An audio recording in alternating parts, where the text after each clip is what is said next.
परसों हम सभी ने अकाउंट की क्लास में साझेदार कैसे नियंत्रित होता है उसके बारे में पढ़ा।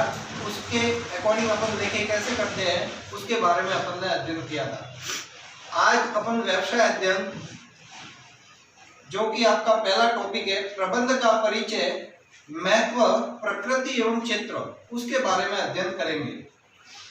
सबसे पहले जैसे ही अपन इस अध्याय को पढ़ेंगे तो अपने सामने एक प्रबंध शब्द आ रहा है। प्रबंध, मैनेजमेंट इंग्लिश में इसे बोलते हैं। तो प्रबंध से अपन को मोटे मोटे तौर पे यही जानकारी ध्यान में आती है कि व्यवस्था करना, प्लानिंग करना।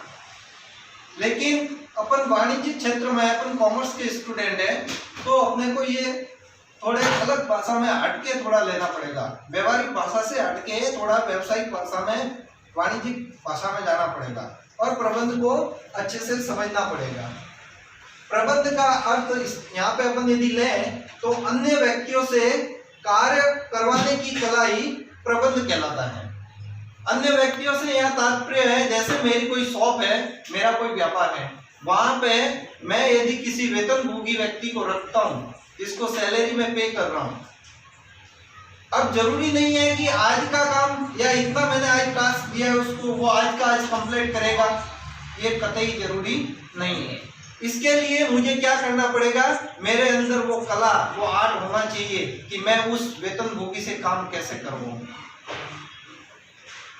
हम अपनी कला या आर्ट का प्रयोग करते हुए उस वेतनभोगी से अच्छे से काम ले सकते हैं और अपने जो बिजनेस का जो मोटिव होता है, अधिकतम लाभ कमाना, वो अपन पूरा कर सकते हैं।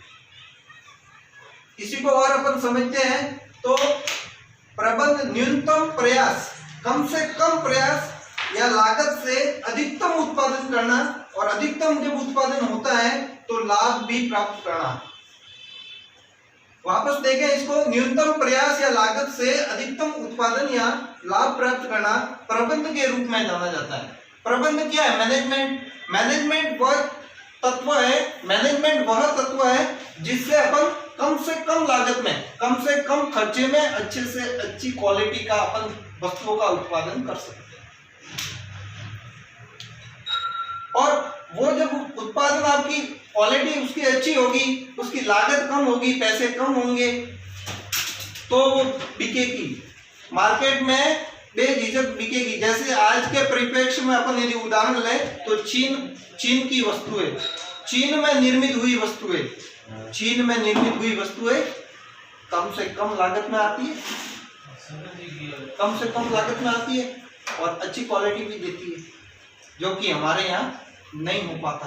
तो इससे क्या है, चीन का मार्केट यहाँ पे भारी है और वस्तुएं बेझिझक चलती रहती है। तो प्रबंध का मतलब वही है कि कम से कम लागत आनी चाहिए और उत्पादन अधिक से अधिक होना चाहिए और लाभ भी उससे ज्यादा ही होगा। तो ये कब पॉसिबल होगा? जब आप किसी भी व्यापार में प्रबंध करेंगे। अब अपन देखें अपने व्यक्तिगत जीवन में, आप देख सकते हैं कि आपके जीवन की समस्त आवश्यकताओं व इच्छाओं को पूरा करने के लिए विश्व में कितने उपक्रम व संगठन काम कर रहे हैं। आप अपनी जो लाइफ लाइन है, आपकी खुद की लाइफ स्टाइल है पर डे वाली, उसमें आप देखो, आप हर वस्तु जो यूज करते हो, सुबह उठने से लेके शाम को सोने तक, जितनी भी वस्तु आप उत्पादन करते हो या उपयोग करते हो, उसका उपभोग करते हो, तो वो किसकी देन है? प्रबंध की देन है। यदि मैनेजमेंट के तौर पर काम नहीं होता तो हर वस्तु आप उचित समय पर उचित स्थान पर नहीं पहुंच पाएगी क्या?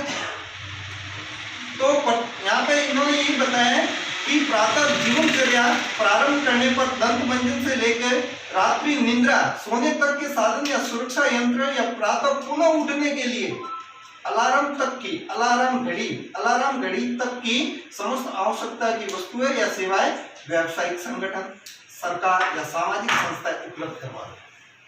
सुबह उठने से लेकर शाम को सोने तक, और दूसरे दिन वापस उठने के लिए अलार्म घड़ी की जरूरत पड़ती है।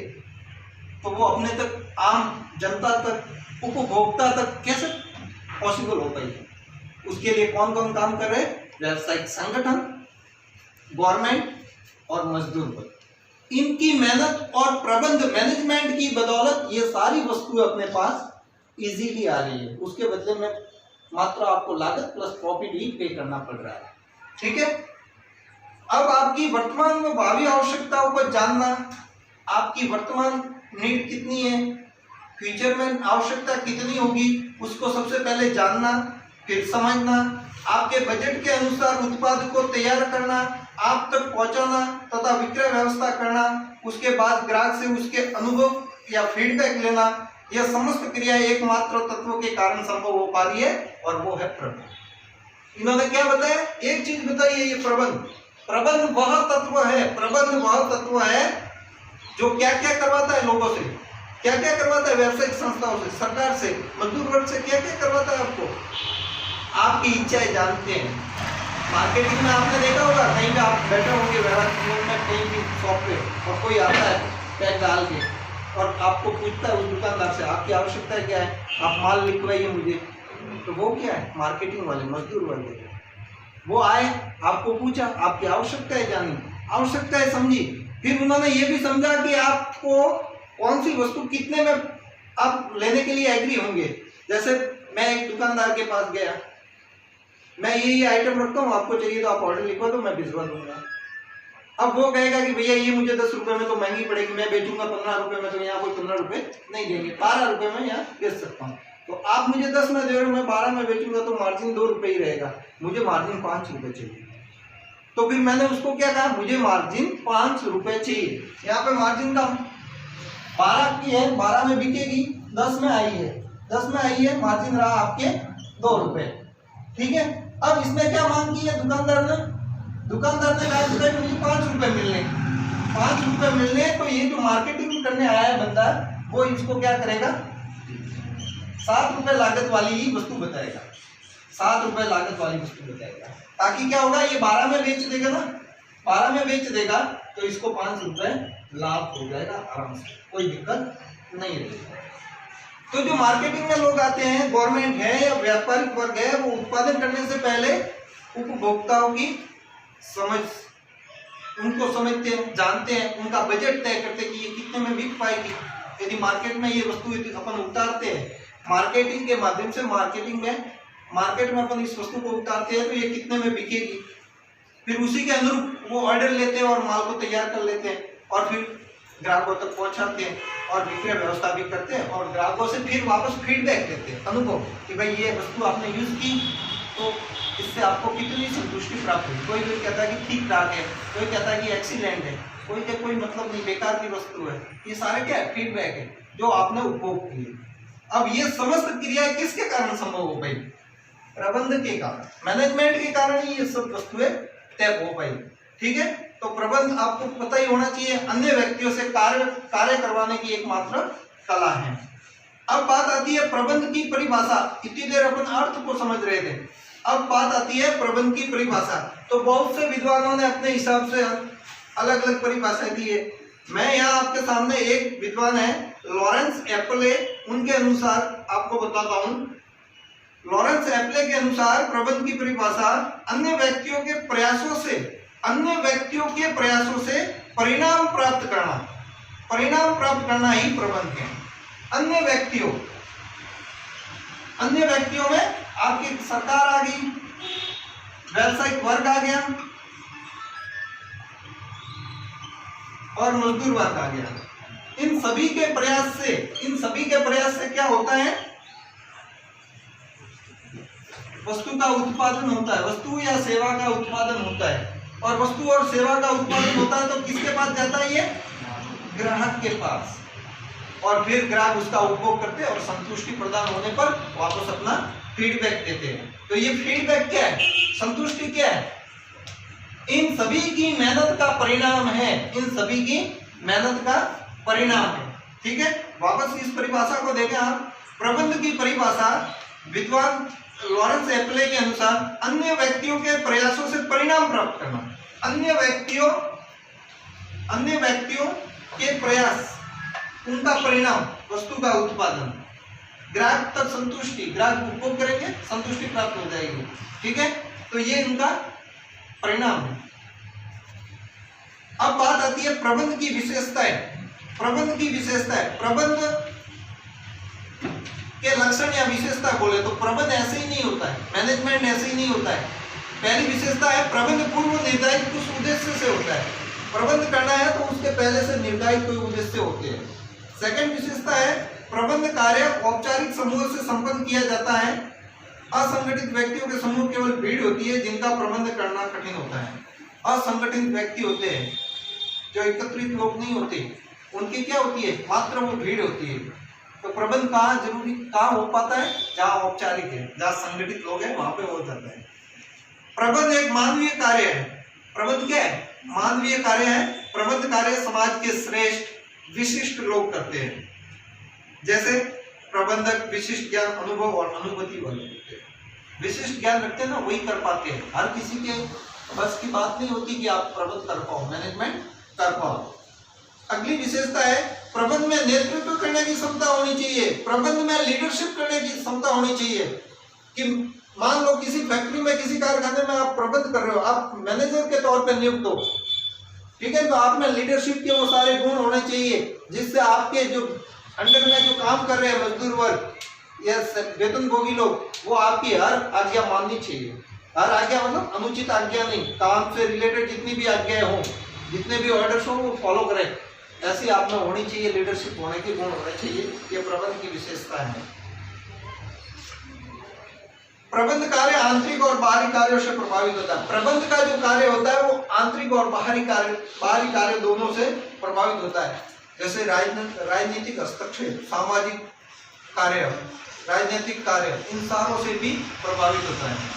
प्रबंध अपने संसाधनों की प्रभावी उत्पादकता पर ध्यान देता है। प्रबंधक क्या करता है, प्रबंध करते हैं अपन तो प्रबंधक करेगा। प्रबंधक क्या ध्यान रखेगा कि मुझे कम से कम समय में अधिक से अधिक इकाइयों का उत्पादन करना है और बेचना है।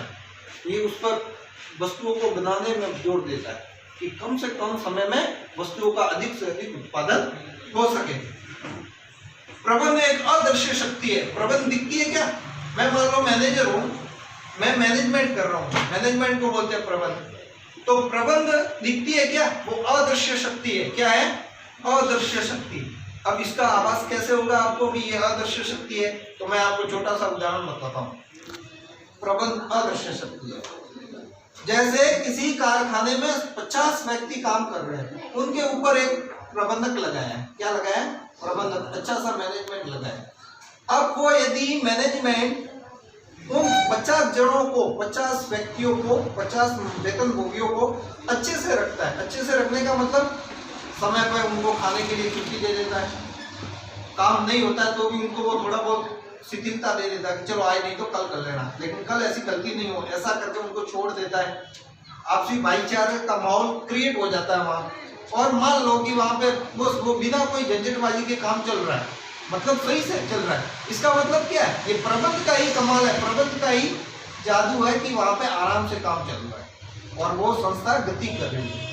और वहाँ प्रबंध नहीं होता तो क्या होता, प्रबंध नहीं होता तो आपस में श्रमिक लड़ते झगड़ते, एक आधा छोड़ के जाता, फिर दूसरा भी जाता, एक के पीछे लाइन लग जाती। इस तरह से वो संस्था से वेतनभोगी वाला वर्ग है वो वाइंड अप कर जाता और फिर क्या होता, वो संस्था धीरे धीरे अवनति की ओर, नीचे की ओर जाती और वो संस्था को बंद करने का अवसर नौबत आ जाती।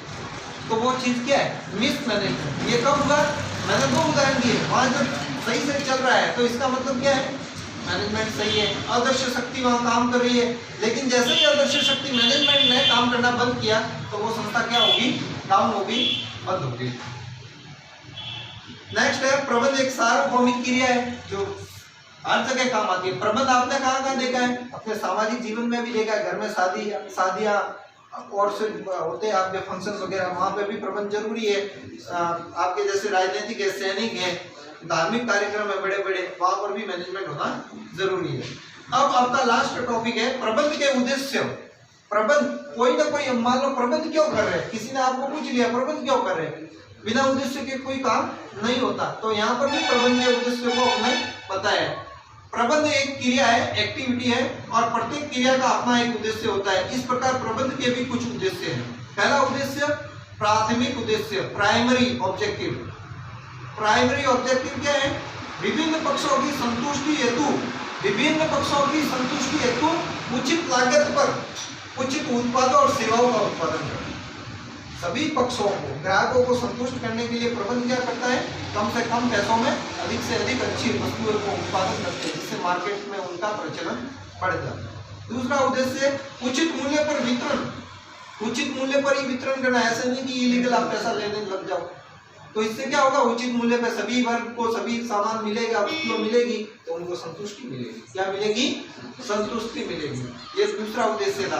तीसरा उद्देश्य है सभी साधनों को उचित पारिश्रमिक। सभी साधनों से मतलब यहाँ पे मानवीय साधन, मानवीय साधन, मानवीय साधन को मजदूर वर्ग, प्रबंधक वर्ग, वेतनभोगी वर्ग, इन सभी को उनके काम के अकॉर्डिंग पैसा मिलना चाहिए, वेतन मिलना चाहिए, सैलरी मिलनी चाहिए, बेसिस मिलना चाहिए या प्रॉफिट मिलना चाहिए।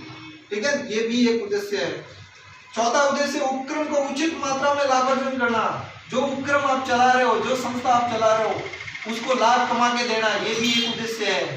हानि होती है वो बाद की बात है, लेकिन लाभ कमा के देना ये भी एक उद्देश्य है। सेकंड उद्देश्य है इनका सहायक उद्देश्य। अब सहायक उद्देश्य क्या है, प्राथमिक उद्देश्यों को प्राप्त करने के लिए जो उद्देश्य काम में लेते हैं उनको बोलते हैं सहायक उद्देश्य। प्राथमिक उद्देश्यों की प्राप्ति में जो सहायक होते हैं, जो सपोर्ट करते हैं, वो सहायक उद्देश्य कहलाते हैं। इसी तरह से तीसरा है व्यक्तिगत उद्देश्य। व्यक्तिगत उद्देश्य, किसी उपक्रम में व्यक्तिगत उद्देश्य मानवीय संसाधनों की संतुष्टि से पूरे हो पाते हैं। यदि अगले वाला संतुष्ट है अपनी क्रियाओं से, अपनी एक्टिविटी से, अपने व्यवहार से, तो मानवीय या फिर व्यक्तिगत उद्देश्य की पूर्ति स्वतः हो जाती है। लास्ट है आपका सामाजिक उद्देश्य, सोशल ऑब्जेक्टिव। उपक्रम अपने संसाधन समाज से प्राप्त करता है। उपक्रम है, मान लो यहाँ ये मान लो आप किराना की दुकान है, वो समाज में ही है, समाज में ही है, समाज के उपक्रम का यूज कर रही है, तो उस उपक्रम का क्या ध्येय होना चाहिए, उनका उद्देश्य क्या होना चाहिए, जो भी निर्मित करे वस्तुएं वो सबसे पहले समाज के काम होनी चाहिए। यहाँ की वस्तुएं यहाँ के लोगों के लिए होनी चाहिए। तो उपक्रम अपने संसाधन समाज से प्राप्त करता है और उनमें से कुछ को उत्पादों एवं सेवाओं में परिवर्तित करता है और पुनः समाज को दे देता है। क्यों? क्योंकि कोई भी उपक्रम है कहीं आसमान से नहीं आता है, वही उसी धरातल से, उसी समाज से उठ के उसका निर्माण होता है। तो जो भी उत्पादन होगा सबसे पहले उनके ही काम आएगा। तो इस तरह से अपन ने आज व्यवसाय अध्ययन के अंतर्गत प्रबंध का परिचय पढ़ लिया, महत्व पढ़ा, प्रकृति एवं क्षेत्र पर अपन ने सरसरी दृष्टि से ध्यान अपना लगाया।